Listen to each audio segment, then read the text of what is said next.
This lecture is on the structure of the insurance market. The insurance market is particular in that one may also find intermediaries, that is, middle persons ready to bring the buyer and the seller together to form a contract.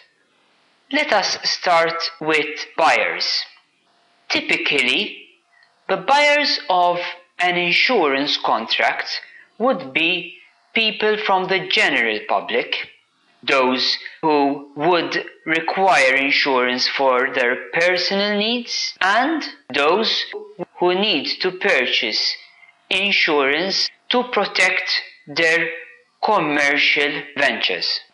Therefore, companies would be typical buyers, as well as other entities. This may include public bodies like schools, churches, and other related institutions. Let us have a look at the different types of intermediaries. Notably would be the insurance agents. As we said earlier, intermediaries are those that bring together the insurer and the client together to form an insurance contract. An agent is not necessarily a full-time insurance intermediary.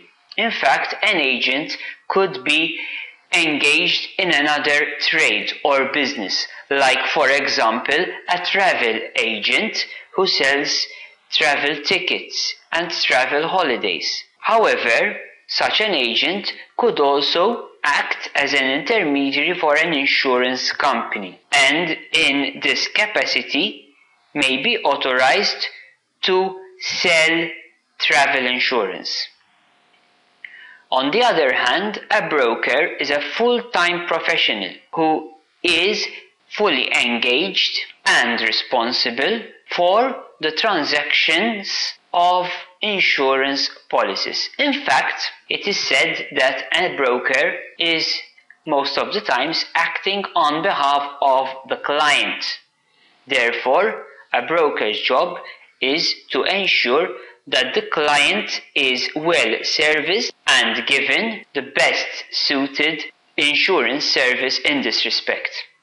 Likewise, we find other examples of brokers like those trading at Lloyd's and those that have been formed by a parent company and therefore acting on behalf and in the best interests of the parent company. There are other intermediaries. These are known as consultants or advisors, and these professionals could also be engaged in promoting insurance, like for example in the case of a solicitor, a lawyer, advising a client to take insurance as best advice for the protection of assets.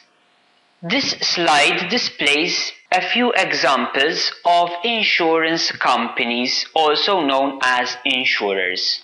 There are proprietary companies. These are the more common type of companies, having an arrangement where shareholders buy shares in the company and thus become owners, as opposed to a mutual company which is formed by the policyholders themselves.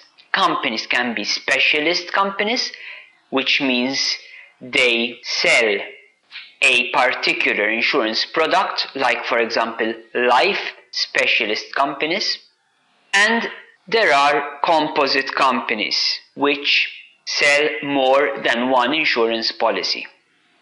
Direct insurers are the ones that do not trade via an intermediary. Captive companies are companies formed by a parent organization to look at the insurance requirements of the parent company. Reinsurance companies are companies that are supporting the insurers in that they take on the risks that an insurer has fronted and thus act to share risks in this respect. Lloyd's is in actual fact a market rather than an insurance company.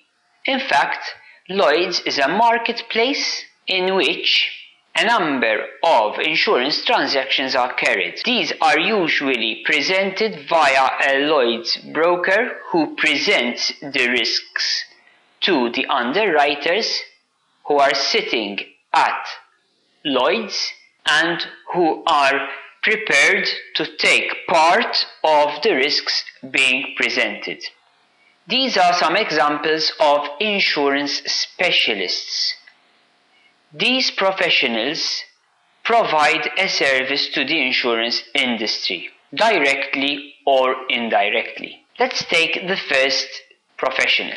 Loss adjusters are professional technical personnel appointed by the insurer to adjust a loss.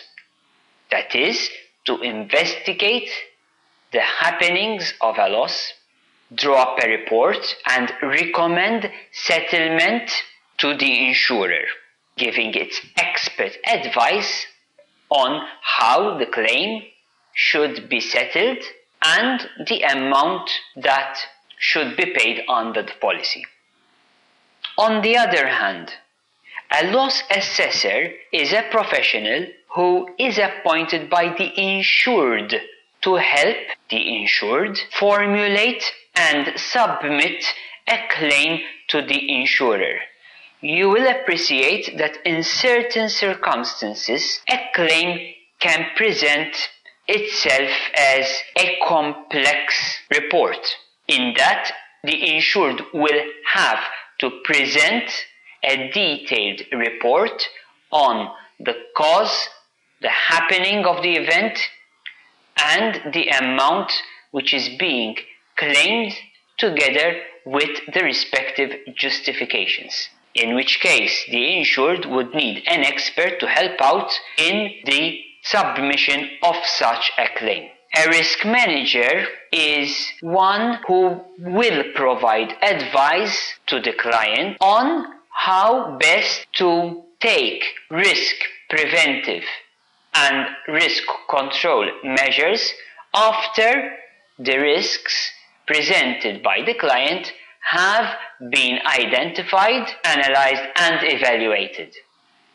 Actuaries are people engaged in the use of statistics by which an objective recommendation is made to the underwriter and by which the underwriter would be in a position to charge the most appropriate premium according to the risk being faced. An underwriter is that professional deciding on behalf of the company whether to accept the risk being presented or whether to decline it or whether to accept it in part on certain conditions. Claims personnel are employees engaged in receiving and investigating claims, as well as being involved in the eventual settlement. Call center operatives are employees technically competent in servicing clients over the phone. These are very common in straightforward policies, usually personal lines policies, in which case insurance can be transacted without the need of a face-to-face encounter.